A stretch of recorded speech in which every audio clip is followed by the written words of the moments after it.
अभिवादन स्वीकार करिए हरबंस नागोके का।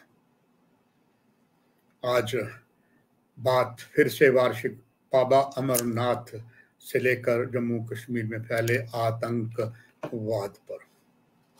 62 दिवसीय यात्रा 1 महीने से ज्यादा हो चुकी है, मगर अब सुकड़ने लगी है और इसी के चलते अब जो यहाँ पर सुविधाओं के लिए बहुत सा इंतजाम किया था प्रशासन ने, उसको बंद कर दिया गया है। कुछ अभी चल रहे हैं और उसका साक्षात प्रमाण ये है कि वार्षिक बाबा अमरनाथ की यात्रा में आज कुल यहाँ से 1477 यात्रियों का काफिला ही जा पाया, जिसमें पहलगाम के लिए 1100, बालटाल के लिए मात्र 377 और ये बात प्रमाणित करता है कि यात्रा जो है उसमें भी काफी कमी आ गई है। इसमें अगले साल जो यात्रा होनी है, एक बार पुनः संबंधित संगठन जो है वार्षिक बाबा अमरनाथ न्यास बोर्ड जो है, उसको बहुत कुछ सोचना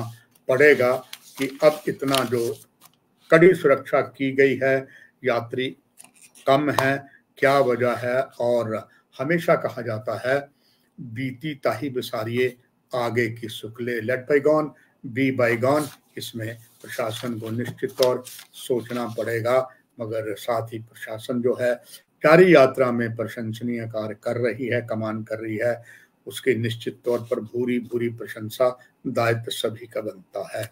और कुल 7,556 756 यात्रियों ने पवित्र गुफा के दर्शन किए। रिकॉर्ड पहले ही टूट चुका है, मात्र इतने ही दिनों में 4,66,342 यानी कि 4,66,342 ने कुल दर्शन किए हैं। यहाँ पर जो तत्काल पंजीकरण सुविधा बनाई गई थी 5 अलग अलग केंद्रों में, पहले 2 को बंद किया गया, अब सभी को बंद कर दिया गया, क्योंकि वहां पर कोई भी नहीं है। एंड एक बार फिर कहा जाता है मिठड़ी ये डोगरेंदी बोली, खंड मिठे लोग डोगरे।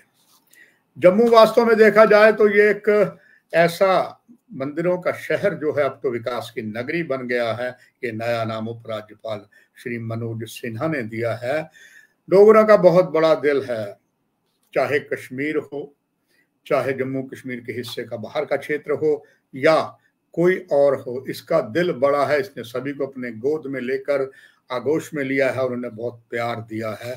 तभी तो कितने ही शरणार्थी जो चाहे कश्मीर से थे, चाहे कहीं और से जम्मू में बसे, उन सभी को गले से लगाया और ये क्रम आज भी जारी है।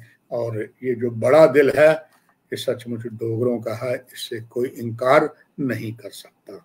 और ये जिस तरीके से आतंकवाद को झेल रहे हैं, साथ ही में प्रशासन के सौतेली माँ के व्यवहार को भी झेल रहे हैं, शत शत नमन है इस डुग्गर धरती के हर महान सपूत को। ये बात तो साफ नजर आती है और उसको कहने में मुझे कोई भी शक्को शुबा नहीं है।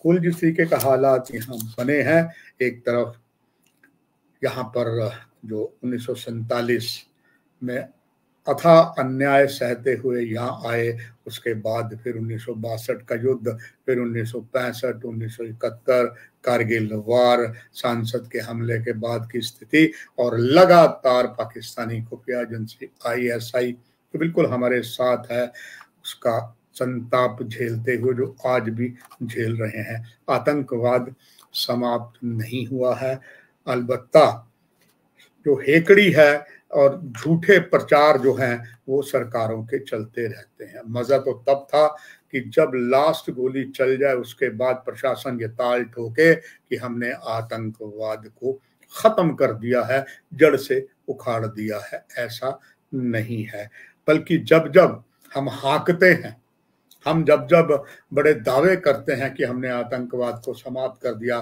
फलाने जिले से आतंकवादी हट गए, अगले दिन ही दन दनाते हमले होते हैं, मगर हमने सीख नहीं ली। कहा जाता है सुबह का भूला जो शाम को घर आ जाए भूला नहीं कहलाता। हमने इस कहावत को कभी भी यथार्थ नहीं किया है। खैर ये तो प्रशासन की मर्जी है।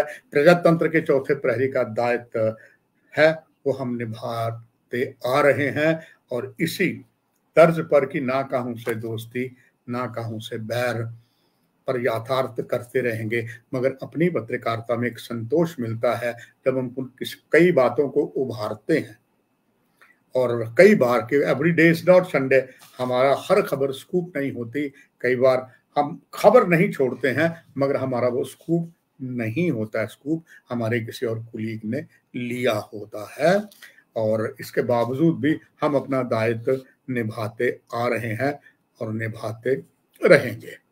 और आप कार्यक्रम देखने वाले सभी आदरणीय सदस्य, दर्शक, पाठक में इसलिए कह रहा हूं, जब मैं प्रिंट मीडिया में बहुत ज़्यादा सक्रिय था उस वक्त भी बहुत आशीर्वाद मुझे कश्मीर से कन्याकुमारी तक मिला।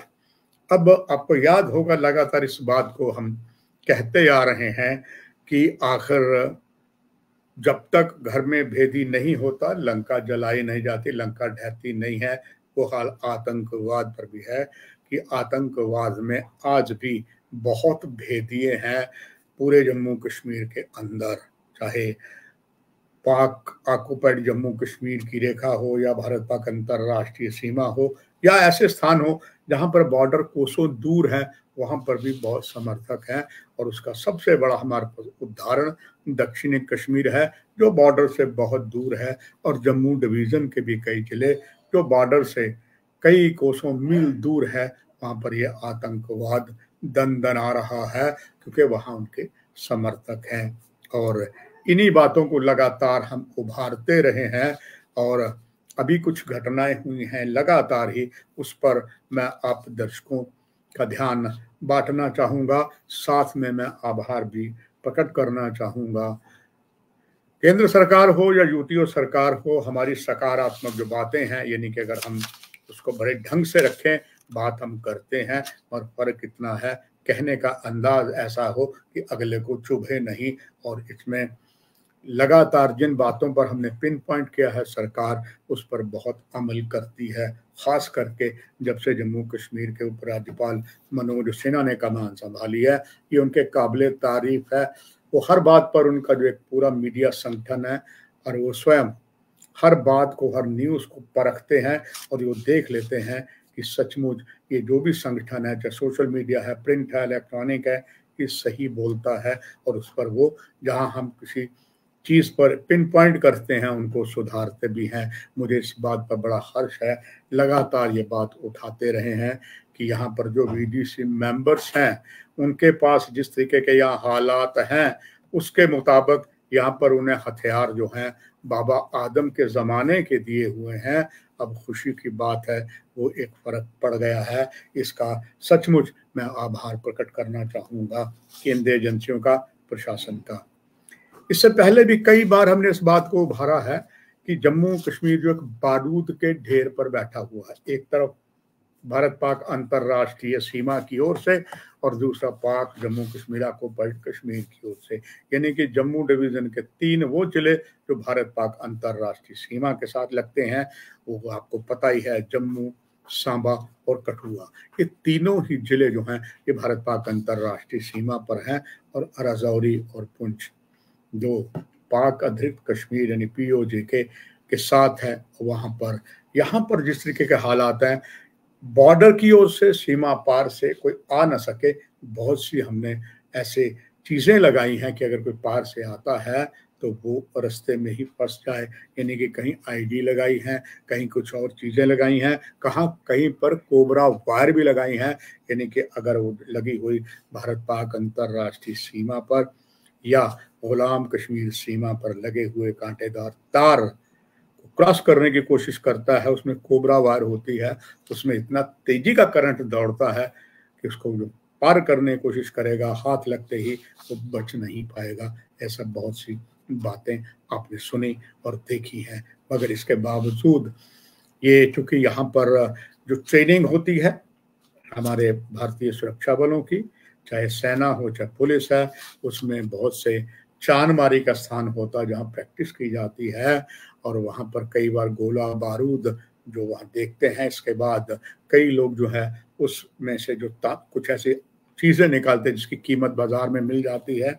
कई बार इन चांद मारे स्थानों पर कईयों की मौतों को भी हमने देखा है। सिर्फ वही नहीं, जो बारूदी सुरंगें बिछाई गई हैं सुरक्षा के लिए, कई बार अपने ही लोग इसकी जाल में फंस जाते हैं, क्योंकि कहीं ना कहीं कोताही है। मगर एक बात ये भी तय है, जहाँ पर सुरक्षा की दृष्टि से हम सुरंगें आईडी लगाते हैं, वो सुरंगें जो हैं आहिस्ता आहिस्ता आगे पीछे हो जाती हैं, उसमें कोई कुछ नहीं कर सकता। एक कुदरती जो प्रोसेस है उसमें होता है। मगर एक चीज़ और देखने में अक्सर हम सुनते हैं कि फलां जगह ब्लास्ट हुआ, इतने लोग मारे गए, घायल हो गए, और ये लगातार सिलसिला चलता है। और समय समय पर इस बात पर हम इशारा करते आ रहे हैं। हाल ही में भी मैंने इसके बारे में इशारा किया था, जब कुछ तहसील सांबा में कुछ ऐसी जगह शेल मिले जो बहुत से प्रश्न सूचक लगते हैं, ये कहाँ से आ गए। ऐसे लगातार ऐसा हो रहा है। कुछ ऐसी दुखद घटनाएं हुई हैं जहाँ पर सोपुर की शेर कॉलोनी है, यहाँ पर एक स्थान पर बताया ये गया है, या किसी कबाड़ खाना था, इसमें बहुत सा सामान जब लोड कर रहे थे, वहाँ पर ब्लास्ट हुआ, 4 लोग उसमें उनकी डेथ हो गई। और उसके बाद एक और घटना पुंछ में जो है डिफ्यूज किया गया, द्राबा सुरनकोट में पड़ता है, वहाँ पर भी एक बहुत बड़ा शेल मिला था। अब सवाल इस बात का है, इसके बाद दरास, करगिल, जहाँ पर अभी हाल ही में हमने करगिल विजय दिवस मनाया, यहाँ पर एक अहमद रजा नाम का युवक तारगली में मवेशी चला रहा था, वहाँ एक शेल पड़ा था, उसको छेड़ करने की कोशिश की, छोटा बच्चा था, उसे पता नहीं था, वो डिफ्यूज हो गया और उसमें बच्चा भी मारा गया। बहुत सी ऐसे घटनाएं हुई हैं, आप याद करिए। चाहे जहाँ पर 16 कोर का हेडक्वार्टर नगरोटा में, उससे पहले जहाँ पर एक रास्ता बाईपास का जाता है, दूसरा जम्मू से आता, उसके पास एक पवित्र स्थल था, उसके पास भी ब्लास्ट हुआ था। और तब कईयों ने ये कहा कि इसको सांप्रदायिक रंग देने की कोशिश की गई, मगर वो वास्तव में वहाँ जो बहुत सा सामान ऐसा था, वो शेल वगैरह पड़े थे, उसको उठाते हुए कुछ बच्चे वहाँ मारे गए थे। कई जगह ऐसा हुआ। दुर्भाग्य की बात ये है कि सब कुछ जानते हुए प्रशासन अभी भी कुंभकर्ण की नींद में सोया है। ऐसे बहुत से जगह जो कबाड़ खाने हैं, जहाँ पर कबाड़ का सामान लिया जाता है, वहाँ पर ऐसी घटनाएं हो रही हैं। क्योंकि उन कबाड़ जो है का मेन, उनमें जो कबाड़ी सामान उठाते हैं, लाते हैं, बेचते हैं, उनमें सचमुच कोई विस्फोटक पदार्थ भी होते हैं। और ऐसे कई जो कबाड़ हाउस है, कबाड़ खाने हैं, वो बिल्कुल भारतीय सेना, चाहे जम्मू की जो वेस्टर्न कमांड है, यानी कि जम्मू का क्षेत्र है, ये 9 कोर में आता है। टाइगर डिवीजन जो है, it comes under 19 core of western command. और दूसरा आगे जैसे मैंने नगरोटा की बात की, वो 16 कोर नॉर्दर्न कमांड में आता है। यहाँ इन क्षेत्रों में बहुत से ऐसे अभी हाउस हैं, कबाड़ खाने हैं, जिसमें कबाड़ पड़ा हुआ है, और पास में ही रेजिडेंशियल क्वार्टर भी हैं, और कई जगह आमुनिशन के डिपो भी हैं। वहां पर इन कबाड़ खानों को आज तक बंद नहीं किया गया। फिर कोई इतनी बड़ी घटना होगी तब हम यही कहेंगे, अब पछताए होत क्या, जब चिड़ियां चुग गई खेत। प्रशासन अभी इस पर जो कुंभकर्ण की नींद से जागा नहीं है। This is an right time, प्रशासन जागे, इन स्थानों से कबाड़ खाने को हटाकर किसी और जगह उन्हें दे दे। अन्यथा आप चाहे जम्मू पठानकोट राष्ट्रीय राजमार्ग हो या कोई और है, यहाँ पर ऐसे कई कबाड़ी हाउस देखे जा सकते हैं जो सुरक्षा बलों के बिल्कुल पास हैं, नागरिकों के पास है, बल्कि कुछ ऐसे स्थानों, शिक्षा संस्थानों के पास में है। अगर यहाँ पर ऐसा वहाँ रखा हुआ सामान जो कबाड़ी लाते हैं, बेचते हैं, को फट जाता है, कितना नुकसान होगा, आशा की जा सकती है। प्रशासन इस पर अमल करेगा। दर्शकों, बस इस कार्यक्रम में इतना ही आपको बताते चलें कि all India institute medical science जो है विजयपुर में शुरू होने को है, मगर इसमें बहुत से सवाल उठे हैं। उन सवालों का समाधान, उन सवालों पर जो प्रश्न लगे हुए थे, उसको एम्स के एग्जीक्यूटिव डायरेक्टर डॉक्टर शक्ति गुप्ता ने मीडिया जो बुलाया था विजयपुर में, सबको बताया, अगर बेबाक सवाल हुए, और यही एक अच्छे प्रजातंत्र के प्रहरी का दायित्व होता है कि आपके लिए हर चीज पूछे, क्योंकि जैसे वहां ओपीडी है, अभी होगी पर उसका फायदा क्या होगा अगर इलाज नहीं होगा, ऐसे बहुत से सवाल थे। उन सवालों में मेरे भी कुछ सवाल थे, और मुझे इस बात की बड़ी प्रसन्नता है कि हर सवाल का जवाब एम्स के एग्जीक्यूटिव डायरेक्टर डॉक्टर शक्ति गुप्ता प्रोफेसर दे रहे थे। मुझे भी उन्होंने जवाब दिए, वो आप ही के लिए थे। वो कार्यक्रम भी बना चुके हैं हम, और वो आपको आज ही हम टेलीकास्ट करेंगे। और मेरा आपसे अनुरोध है, उसे भी देखिएगा कि अगर आपको अभी एम्स में पहुंचना है, क्योंकि एम्स में ओपीडी तो शुरू हो गई है, मगर आप जाते हैं तो आपको बहुत सी कठिनाई समस्याओं से गुजरना पड़ेगा। हालांकि हमने इसी तभी मीडिया में पहले हमने एक विस्तार एक बताया था, और उस पर प्रमाणित भी हमने जो कहा था वही से सही निकला, और इस बात को स्वयं प्रोफेसर डॉक्टर शक्ति गुप्ता ने स्वीकारा। वो आज कार्यक्रम हमारा तैयार है, वो आपको आज ही टेलीकास्ट होगा। आप अवश्य देखिएगा, क्योंकि आपके लिए बड़ा, आपके शुभ के लिए बहुत ही लाभदायक होगा। नमस्कार।